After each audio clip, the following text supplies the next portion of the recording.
Rekabashindo Robo Santa Rabashinda. Welcome, people of God. This is a man of God, the revivalist George Mpunga, speaking to you today from Cape Town, South Africa. God bless you. God bless you, everyone that follows me every week, every Monday. This is a leadership platform. Leadership platform is a platform where the Lord has put in my heart to really share experiences in the ministry and also in the body of Christ, and to build up leaders. Leaders are everywhere.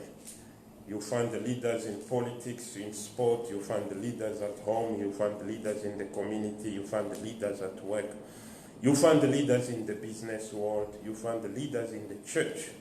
So everybody that believes that you are a leader somewhere, you are more than welcome to attend every Monday. My show that I have here right now, God bless you. And today I'm going to speak about something very, very important. It's a question that I'm trying to answer. The question is, what do you do with your talents once you get saved? The first question, number one, point A is, what do you do with the talent? Point A is, do you switch them off and start praying? And point B is, do you let them on and while you are serving the Lord? So today, people of God, God bless you, everybody that are following me, God bless you. Welcome, many of you. Something very special that I have for you today. You are going to be blessed. The reason I bring this question up, because in my heart, in my spirit, I feel like to empower people. That's what I feel in this season of my life. I feel like I'm empowering believers, because we want the kingdom of God to be so strong. You know, even when we're preaching the word of God, it's always about balance. You know, we need spiritual things. I'm evangelizing, preaching the gospel of God and bringing many people to the Lord. And I just believe right now that in this season of my life, the Lord has wanted me to be a blessing to the body of Christ. Sorry, I'm just reducing the coldness in the room. And I just believe that this season of my life, the Lord wants me to be a blessing to the body of Christ, to answer many issues that have question marks. Now, what do you do with your talent when you get saved? Because most of the time we see people, when they get saved, they leave everything that they were doing in real life and they just start to pray. Is that the correct way? Is it what the Bible is asking us to do? Or is there any way we can fix that problem? Amen. So I want to go quick, giving some details about this thing, and it's going to help you. It is to me very sad to see people leaving their talent and just pray and pray and pray. Man, I'm not against prayer myself. I call myself a prayer machine. You know, I can pray 12 hours without stop. That's how I can pray. And I want to tell you right now, but the reason I can do that, because I just see that God gave me the gift of prayer. And but when I look at other people, I realize that some other people, they have other different gifts as well. I have a lot of gifts, but they are more spiritual than physical. But some of the people, they are more talented in the physical than in the spiritual. We are a bit different. But I believe that, first of all, I want to establish the difference between spiritual gift and talents. Talents is the capacity that you were born with. Talent is what you were born with. It is what God has given you when you were coming in this world. Which I mean that there is nobody who was born without a talent. Talent can be something like singing, or you are handyman. Talent can be you are sportive. Talent can be you are very musical. Talent can be different things that you were born with. And so the way we were born, there's nobody without talent. What we can say is Some people have more talent than others. Some people can play music, they can play sport, they can do many things. Some other people are just academic, there is many things we can do. Now, those things is things God created us to be on this world. So I will establish a difference today between talent and spiritual gift. Talent is what allows you to function as a human being on the earth. Spiritual gifts are what allows you to function in the realm of the spirit. It is your connection with the realm of the spirit that we call them spiritual gift. Like here in 1 Corinthians chapter 12, he's telling us about the spiritual gift. From verse 1, he said, now concerning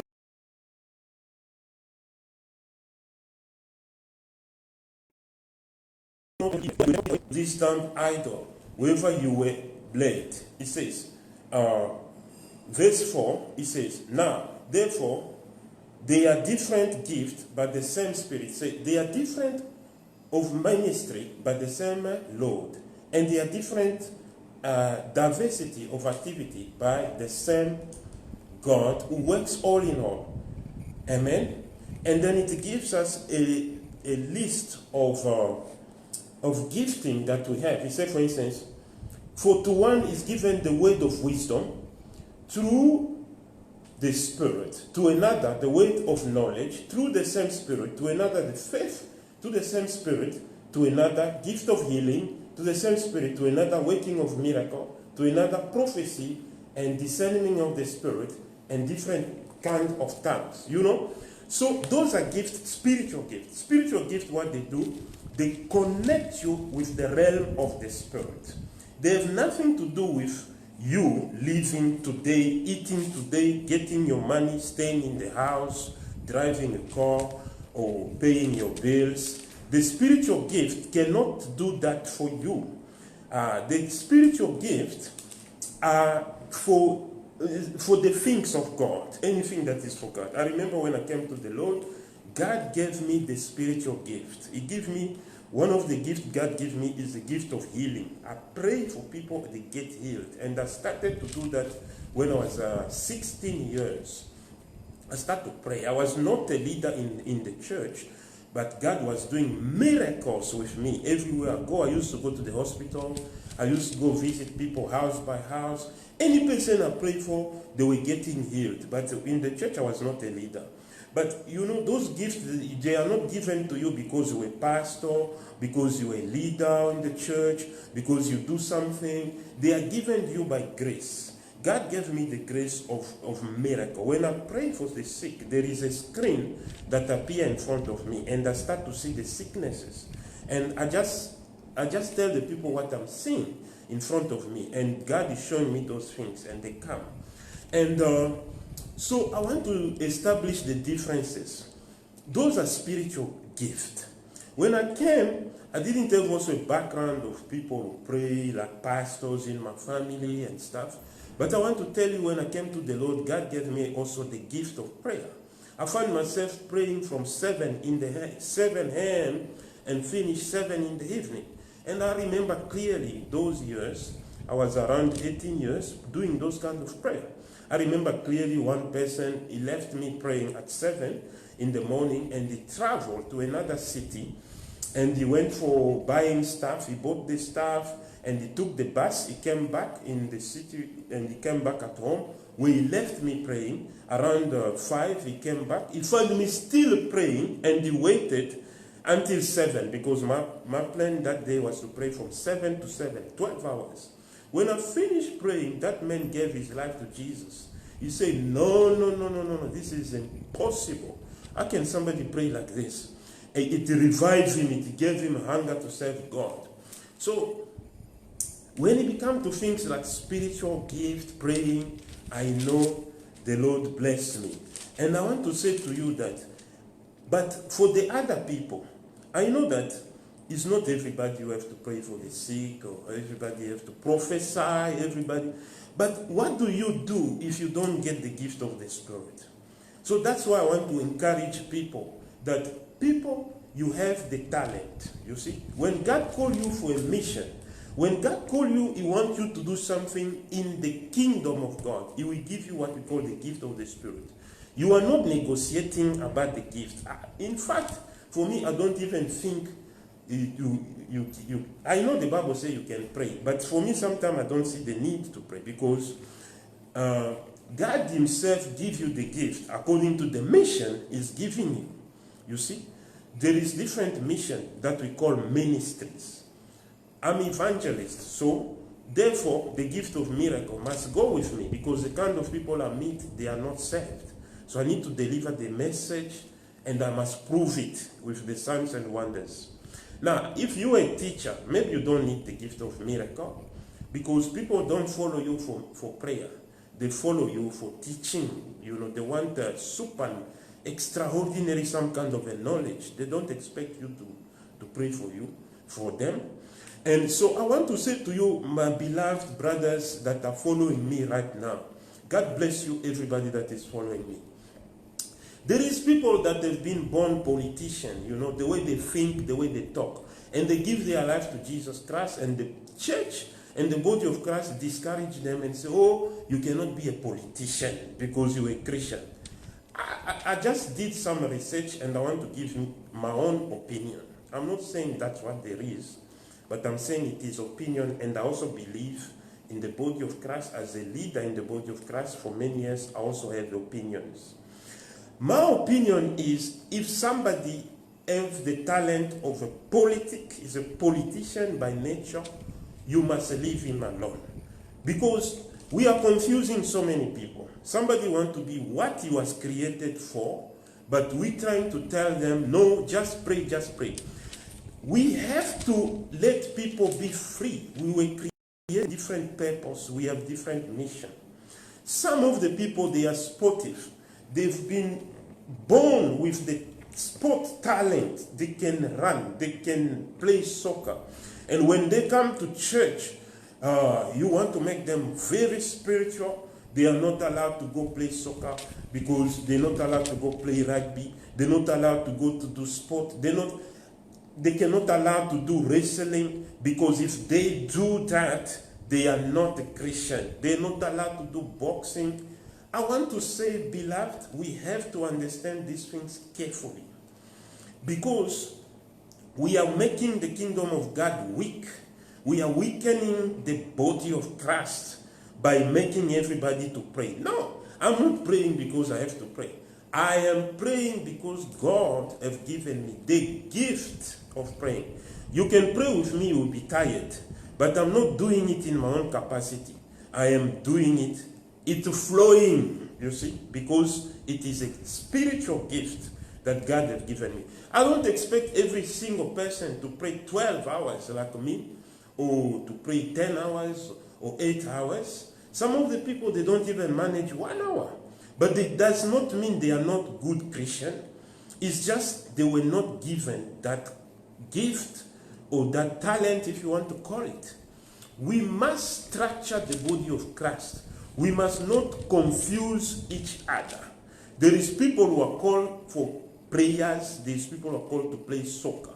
There's people who they are born to play boxing. They need to do boxing. Don't hinder them by saying you are not Christian. You must just be praying at church. You cannot do sport. No, that's what he was created for. Remember the time of Moses. God gave Moses the capacity to do miracle, but he did not give him the capacity to make the tabernacle. God showed Moses how the tabernacle must look like, but it's not Moses who went to build the tabernacle. God says, there is a man that I have raised his spirit. He's the one. Give him the measurement. Him gonna do it. Because he has this talent in him.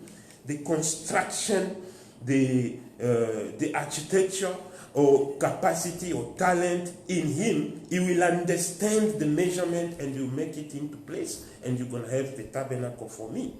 You see? If Moses wanted to do it, he could not do it. This man, he was not very spiritual like Moses, but he is the one who built the tabernacle. but not under himself, under the direction of God through Moses. We must understand how we can work together. If somebody comes to church, is boxing, leave him boxing. Maybe become the champion and he support the church. Why do you want to stop him? You understand what I mean? If somebody is playing soccer, pray for them. I got some people that were musicians, and they came to me, they say, we want to go and sing, and competition. They were not even saved. They just arrived to the church. I was a bit confused. Can I pray for people to go and do competition against the other musicians in the world? I said, okay, they've come to God. Let God show them who God is. And I lay hands on them. A group of people came. They were not saved, and they asked me to pray for them so they can win his international competition of world music.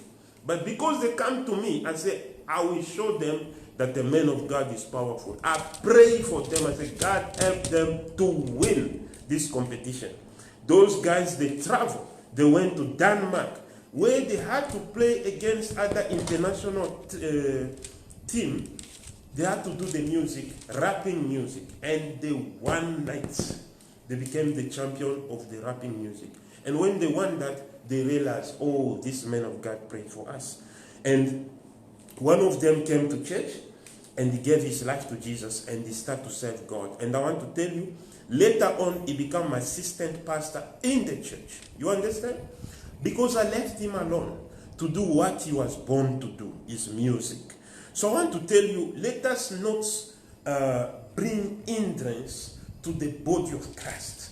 If somebody is a politician by nature, allow him to go into politics. Nobody says that if you do politics, you are not a Christian. Nobody says if you do politics, you are a bad Christian. Allow the people in your church to function according to what God has created them for. Because the other week I was talking about talent. I was talking about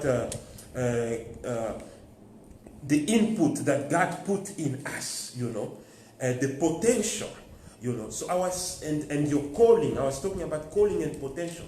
Your success is not in working hard. Your success is not in pushing, but your success, it is in finding what you were created for. And the success of John Baptist, it always surprised me. Because he was just created to put people in the water and take them out. You can do that today. I will tell you, even the neighbor will never gonna know you. Amen. But John Baptist shook that country they call Israel. Put in the water, take them out. Put them in the water, take them out. Put the people in the water, take them out. Baptizing them. Because that's what you was created for. When you stay in what you were created for, you will be successful. If you were born to play rugby, even you were born to do wrestling, you can be a Christian wrestler in the name of Jesus. Hallelujah. I want to say to you, let us leave the people, if you are a pastor, you are like a coach. The role of the coach is to look at the way people play and to know the exact place they must play. You see? Because if you don't, this guy is good in playing in defense, you put them in front, they will not strike. Is the whole team is losing because of that guy. He does not have the capacity. I want to tell you, the coach, the good coach, the guy they call good coach, is the one who knows where to place the people for the team to succeed. So if you are a pastor, you must be a good coach of your own people. You must place people at the right place. Some other people are very administrative. They are very administrative. Don't block them and say, you must pray in 21 days. Even when we pray 21 days, we've been given them capacity to do it. But there is other people, they are dying. They are dying. They just never been given that capacity. They just never been given that capacity. And in fact, when you make people pray those kind of prayer, after doing those kind of prayer, some of them backslide. I remember when I was a young Christian, we entered in a long prayer with guys, and after that prayer, some of our friends went back in the world. Why? Because some were not given the capacity to pray. You know, when you pray, it's not a game, it's not a joke, because when you are praying, you are facing some dimension of the Spirit. I remember as a kid, I was praying 12 hours, and in the night, I fell to sleep because of the amount of bad spirit that were coming to attack me. I want to tell you right now, you don't force people in what they are not called for. If somebody is not called to pray, if the capacity it can go is 1 day of praying fast, let them do it. Don't pressurize them. You must do 21 days, otherwise you are not a good Christian. No. You're going to kill their faith. You're going to kill their faith, because they will pray and pray. They will chase all kind of demons. They will attack all kind of demons because you are there. When they stay alone, all the things they were doing come to them, and they don't have the capacity to resist. They go back in the world. And you ask yourself, how is it possible somebody who was serving God is back in the world? Because you expose them to serious danger. You expose them to serious demonic spirit that they don't have the capacity to resist. And God himself did not give them that capacity. They fall down, they backslide. Don't kill the people of God. You must be careful what leadership is all about. You must first understand the leadership. It's not a movement. It requires knowledge, it will require expertise, and it will require qualification, it will require gift of God. So when you are leading the church, you are not trying to do what the other church is doing, because every church has its own capacity. Today is a leadership. Welcome all the leaders. I love you. God bless you, people of God. What is your talent? What is your talent, my brother watching me? What is your talent, my sister? What is your talent, man of God? What is your talent? You can be a pastor, but the Bible did not say if you're a pastor, you must be in full-time ministry. You must understand, we are totally different. I remember when I came to the Lord, and when I became a pastor, I wanted to do some kind of work. God refused. He said, you're not going to do any work. You're just going to serve me. If you do some work, you're wasting your time. I said, no. I'm going to do some work. And I went to look for some work. I found some work. I'm telling you, I worked. At the end, I was not paid. 2 months I worked, I never been paid. I actually never been paid. And I mean, it was confusing that I don't want to tell you right now. But what I came back was, God says to me, I want you to serve me full-time ministry. Full-time ministry is a calling. It's not like because you are a man of God. It is a calling. So you are first called to be a Christian. Then you are called to be a man of God. So among the men of God, some are called to full-time. Don't call yourself to full-time when God did not say you must be in full-time. You must have a vision where God spoke to you that you must be in full-time. Because when God called me to full-time, God said, I will look after you. And if I tell you the testimonies, if I tell you the miracle, the testimony, you cannot believe it. You cannot believe it. I want to tell you right now, don't put yourself in full-time ministry, men of God, brothers, sisters, don't put yourself in full-time ministry. Do what you are called. You can be a man of God, you are a politician. You are in the government. The government needs the man of God. The government needs the man of God. So you can be a man of God, you have businesses. Why must you just go by today and serve people? Why there is no Christian business? So there must be Christian business. Why you go in a shop, there is always all kind of music, singing, and people are scared to put Christian music in a shop. But when you are a Christian owner, business, fantastic, super blessed, you will put Christian music powerfully because you are already rich. And people will come, they will give your life to Christ as they entering in your shop because there is no choice. They will everybody play their music in the shop. But why there is no shop that play Christian music? If you thought about that. So, if you are Christian, we need Christian business people. We need Christian business people. Let people enter in business. Let people excel in business, but on Sunday they go pray God.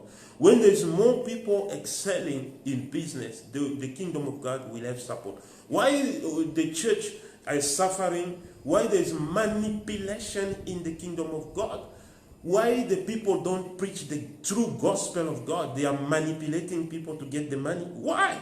The reason is everybody is poor in the church.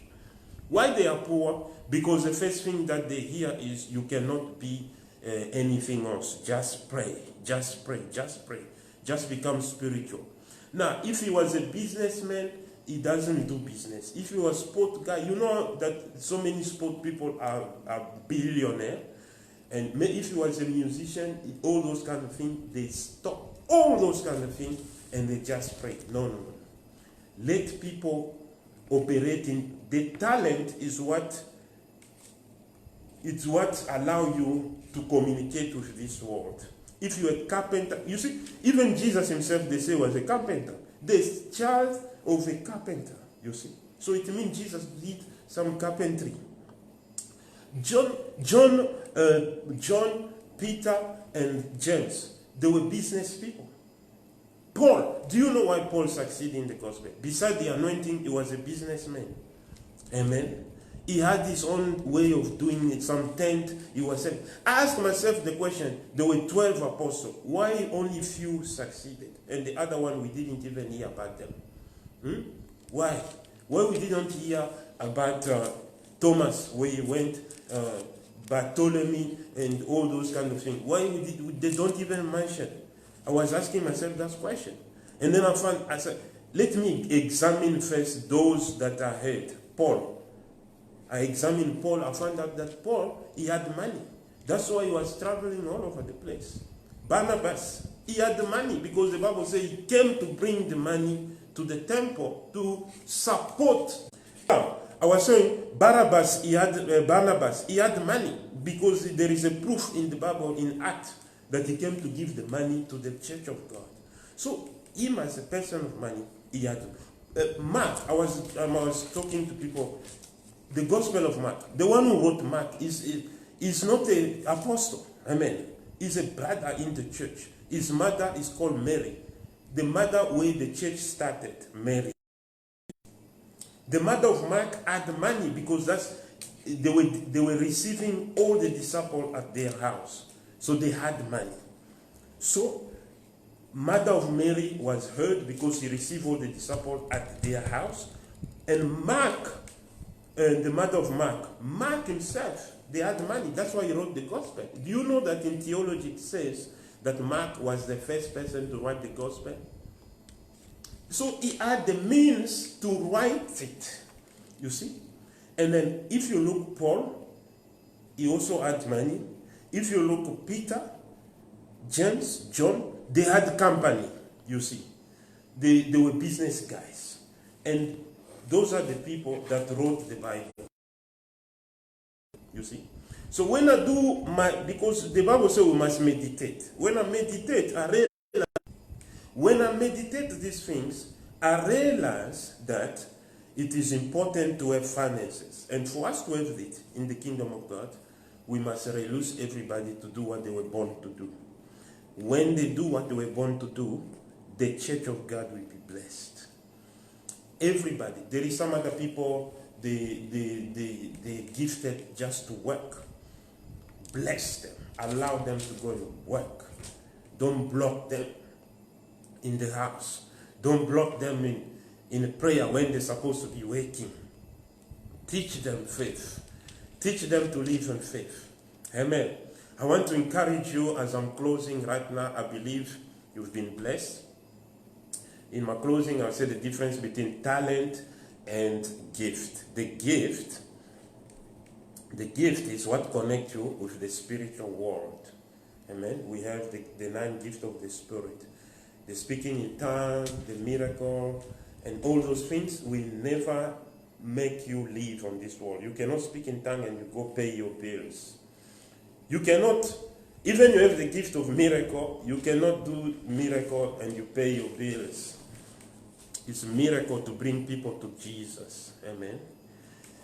So the talent is the thing that God gave each one of us when we were born. We need to discover what is our talent, if it's to work, if it's to operate in business, if it's to be sport guy, if it's to be a politician, if it's to do whatever thing we can do, if it's entrepreneurship, and all those kind of things we need to discover. And once we discover that, we need to give the people the liberty to do what they were born to do on this earth. Even Israel, the way they were moving in order. Now, Judah responsibility was war. When there is war, they put Judah. The tribe of Judah was in front of all the tribes. But if you look carefully, Judah was not the firstborn. He was the fourthborn, you see. But they realized the capacity he had for war, and they put him in front for that aspect. Levi was not the firstborn, but he has received the grace of spiritual matters to represent the people of Israel.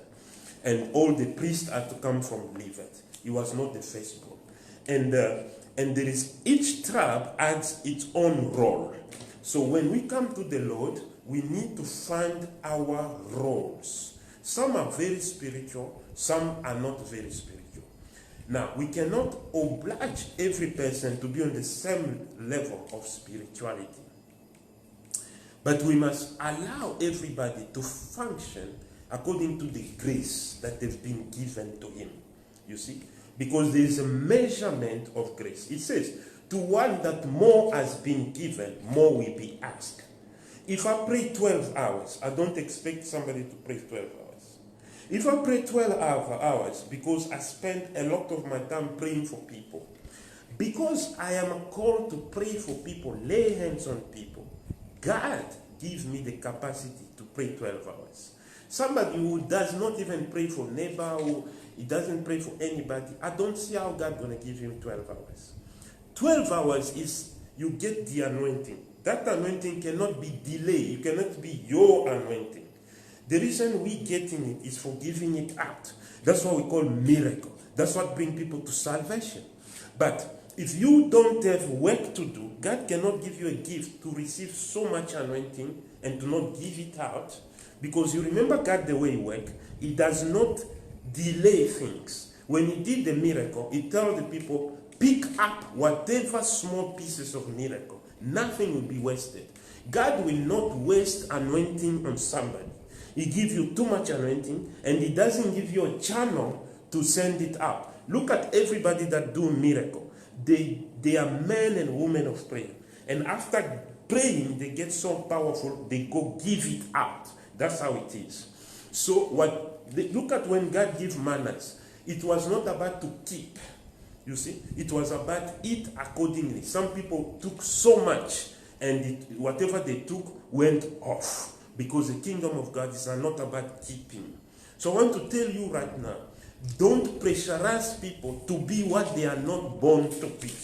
What God did not expect them to be. Because of your own understanding. Allow the people to be free. If they have the capacity to be politicians, send them in the politics. They will change the environment.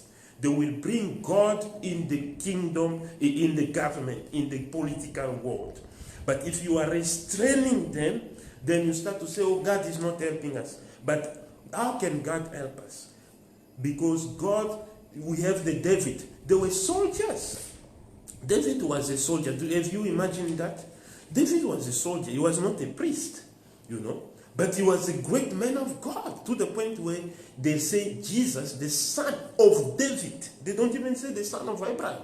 Amen? But they say the son of David. That David was killing people because that was his talent. He was created to be a soldier. But he was a great man of God. And he wrote to us the book of Psalm.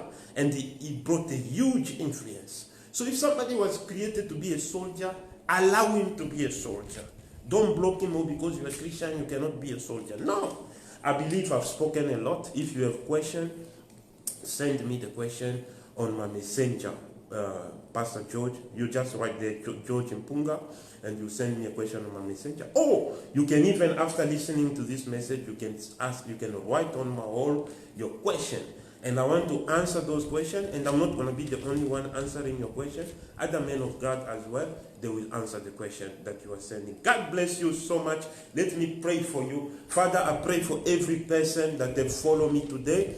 I pray and I declare blessing upon you. I declare that you are entering into your talent. Every talent that you destroyed, every talent that you buried, every talent that you neglected, I declare a revival of your talent in the name of Jesus. Because your talent is important. I know Samson was just born to be a soldier and to destroy his enemy. And God gave him a particular anointing just for military. Hallelujah.